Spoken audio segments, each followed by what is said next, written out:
कहानी कुर्सी की देख रहे हैं आप। अब बात होगी कुछ अंतर्राष्ट्रीय खबरों की। मिडिल ईस्ट में हालात सामान्य हो रहे हैं, ये पूरी दुनिया के लिए सबसे बड़ी राहत की खबर है। डील के मुताबिक 60 दिन तक शांति बनी रहेगी। अब आगे इसके क्या होगा ये तो खैर कोई भी नहीं जानता, क्योंकि ईरान और अमेरिका में डील कराना इतना आसान भी नहीं है। ऊपर से इजराइल बीच में है। लेकिन हॉर्मुज से जरूर एक अच्छी खबर आई है, वो आप लोगों को दे दूं। ईरान अमेरिका जंग शुरू होने के बाद से ये पहला मौका है जब 11 भारतीय जहाजों ने हॉर्मुज स्ट्रेट को पार किया है। उधर अंतर्राष्ट्रीय बाजार में तेल की कीमतें भी कम हुई हैं। ट्रंप ने कहा है कि तेल अपने रिकॉर्ड निचले स्तर पर आ गया है, ऐसा पहले कभी नहीं हुआ। हॉर्मुज से 19 बिलियन बैरल तेल पास हुआ है, ऐसा भी कभी नहीं हुआ। ट्रंप ने कहा कि तेल $70 प्रति बैरल पर आ गया है, जो अपने आप में एक रिकॉर्ड है, और ये चमत्कार मेरी वजह से हुआ। ये तो खैर डोनाल्ड ट्रंप को बोलना ही था।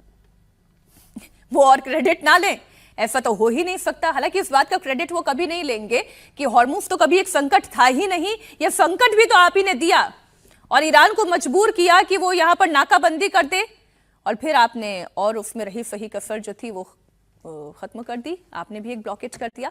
लेकिन खैर क्रेडिट की बात है तो ट्रंप अपनी जीत की बंसी खुद कैसे बजा रहे हैं वो आप सुन लें। But as you know, we just achieved a historic peace agreement with Iran to end the conflict in the Strait of Hormuz. And by the way, yesterday, 19 million barrels of oil flowed out of the Strait of Hormuz, a very beautiful place. That's the most oil in the history of the Strait. No, it's never been any, you've never seen anything like that. It's called an oil gush. And most importantly, we are ensuring one thing very importantly, because this is why I did it. I did it for this reason, 99% for this. Iran will never have a nuclear weapon, and they've agreed to that many, many years. And now we're trying to work out a deal that's fair. And we also want to work out a deal. You know, the stock market hit a new high today again.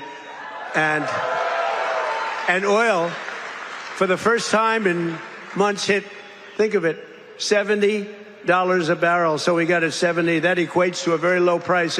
Oil is going to come charging down. And with oil comes everything else.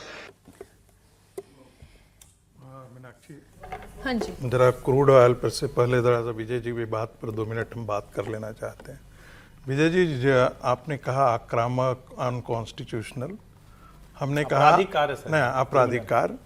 मैंने ये कहा था कि ये देश हिंदुओं का है, ये हिंदू राष्ट्र है जिसमें मुसलमान भी रहते हैं। मैंने ये पुस्तक भी लिखी थी, RSS एंड गांधी, और उस किताब के साथ आपने मेरा 1 घंटे तक इंटरव्यू भी किया था। उस किताब में भी ये मैंने जिक्र किया था। हाँ, तो और सुनिए, एक मिनट में तो कोई आपत्ति नहीं है ना। सुन लीजिए, हम इसलिए कहते हैं क्योंकि ये देश वाकई हिंदुओं, हमारी भारत की सभ्यता हिंदू है, भारत की संस्कृति हिंदू है, भारत का संस्कार हिंदू है। इस्लाम एक बाहर से आई हुई आक्रामक विचारधारा है जो हिंदुओं को काफिर कहता है, और काफिरों के लिए हर दंड जो है उसके लिए जायज है। थियोलॉजी, कभी इस विचार को आपने पढ़ा है? और यदि पढ़ा है, यदि पढ़े होते हैं तो फिर इस प्रकार की आप बातें हमसे नहीं कर रहे होते। तो देश का संविधान पढ़ा है, देश का संविधान क्या संविधान में भी ये नहीं है कि ये नहीं है, ये नहीं लिखा हुआ है कि देश हिंदुओं का देश है। भाई इतना मैं जानता हूँ, मैंने पढ़ा है संविधान। हम कह रहे हैं संविधान लिखा, बिल्कुल सही बात है। मैं ये कह रही हूं कि ये नहीं, ये इशू है सर। आपके जैसे बुद्धिजीवी इशू बनाते हैं इस चीज को। संविधान आप जो सोचते हैं, मैं ये कह रही हूँ सर, मैं इस टॉपिक को और आगे इस नोट पे नहीं बढ़ाना चाह रही। मैं सिर्फ इतना कहना चाह रही हूँ, there is a constitutional and anti constitutional, there are 2 terms. हम ये यूज कर सकते हैं, हम ये बात कह सकते हैं। मुझे बात क्रूड ऑयल की कहनी है। एंटी कॉन्स्टिट्यूशनल कुछ नहीं है भाई, ये देश तो हिंदुओं का ही है ना, इसमें एंटी कॉन्स्टिट्यूशनल का। और संविधान में सेकुलर शब्द आपातकाल के समय जोड़ा गया। ये तो मतलब सेकुलर कब जोड़ा गया जरा बताइए। और भारत में क्या कोई चर्च की शपथ लेकर करता है, सेकुलर करना पड़ता है? यूरोपियन कॉन्सेप्ट है। हमारे यहां तो ये कॉन्सेप्ट है नहीं। हमारे यहां तो बड़ी सीधी सी बात है, दोनों अलग अलग है। राज सत्ता और धर्म सत्ता दोनों अलग अलग है। दोनों अपना भारत के नहीं, बस एक लाइन बोलो। गांधी ने हिंद स्वराज लिखा, भारत राष्ट्र की चर्चा की, न इस्लाम उसमें आया है, न क्रिश्चियनिटी आया है। जब भी वो भारत की बात करते हैं वो हिंदू सिंबल्स की बात करते हैं, भारत एक खोज में क्या है, की बात करते हैं, भारत एक खोज में क्या है। और जवाहरलाल नेहरू ने कहा इस्लाम के आने से पहले भारत के अंदर धर्म के नाम पर हत्याएं नहीं होती थी, मंदिर नहीं तोड़े जाते थे।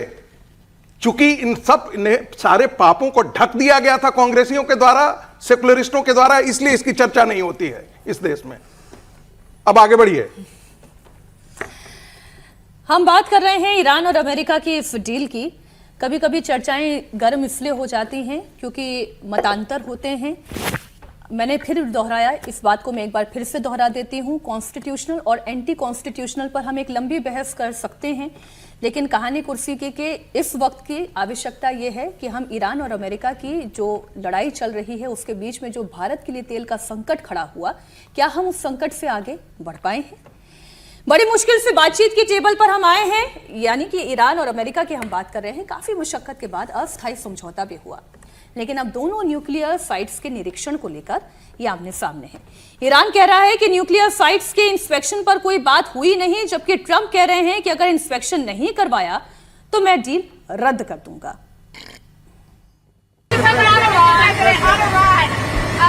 The Iranians are saying there's no scheduled visit for the IAEA inspectors. Is that part of your agreement? They're wrong. They're wrong. They're wrong. They know they're wrong. They told us inside, and we have it down 100% inspections. And if they were right, I'd cancel the meetings right now. And Iran says there's no When will agreement to those, buy Exxon. from your view, Mr. President, when will those inspectors actually be on the ground? At the appropriate time. At the appropriate time. There's no rush, but they'll be on the ground at the appropriate time. तो ये जो inspection की बात आ रही है हर्षवर्धन जी, ये inspection तो ऐसा नहीं है कि ईरान इसके लिए तैयार नहीं था। ईरान पहले भी ये कह रहा था कि मैं IAEA से इंस्पेक्शन करा सकता हूं, मैं परमाणु हथियार नहीं बनाऊंगा, ये भी ईरान पहले से कह रहा था। तो अब ऐसी नई बात क्या हो गई जो डोनाल्ड ट्रंप कह रहे हैं कि अगर ये नहीं हुआ तो डील कैंसिल हो जाएगी? ये हर बार डील कैंसिल करने की ये धमकी, ये एक ही सुई का अटक जाना बार बार, ये डोनाल्ड ट्रंप क्यों कर रहे हैं? देखिए मीनाक्षी, हम लोगों के यहाँ एक ऐसे ही देशज में कहा जाता है कि उड़ाइयाँ, चमकाइयाँ, धमकाइयाँ और फिर न बने तो भाग जाइए। तो ट्रंप वही वाले हैं, ये हवा पानी बनाते हैं, माहौल बनाते हैं और ये चाहते हैं कि कुछ भी हो जाए। बात सारी ईरान की मान रहे हैं, संदेश सारे ईरान के प्रभावी हैं, प्रोपागेंडा में भी ईरान इस बार भारी है। आपने उस देश को बर्बाद कर दिया, उस मुल्क को बर्बाद कर दिया। उसके दूसरे पहलुओं, उस पर हम लोग बहुत बात कर चुके हैं, लेकिन जिसको कहते हैं, जो बात आपने ओबामा के शासनकाल में लिखी थी कि वॉर अमेरिका नहीं हारता है और नेगोशिएशन ईरान नहीं हारता है, फिर से ईरान ने वही स्टैब्लिश कर दिया है। अब आप अपनी बात कह कहकर उसे साबित करना चाहते हैं, लेकिन दुनिया देख रही है कि कुछ बदला नहीं है, कुछ भी अमेरिका ने नया हासिल नहीं किया है और ये जो पूरी की पूरी डील हो रही है ये लगभग तय है। ट्रंप का ये बड़बोलापन है, उनकी बयानबाजी भर है। मुझे तो इसमें इंस्पेक्शन जो होना है वो होगा ही होगा। कोई भी न्यूक्लियर साइट है, अगर आप उसको कोई टेरिटरी बंद नहीं रखते तो IAEA इंटरनेशनल अलायंस है, वो जाएगा ही जाएगा। तो मुझे लगता है सिर्फ वो एक अपना माहौल बना रहे हैं, जो पोस्चरिंग है वो कर रहे हैं, उससे अलग कुछ और वो पोस्चरिंग इसलिए भी कर रहे हैं क्योंकि वो ये जानते हैं कि सीनेट का समर्थन उन्हें है नहीं। वो इसलिए भी ये कर रहे हैं क्योंकि जनता का भी समर्थन इस जंग के लिए तो कभी उनके पास था ही नहीं।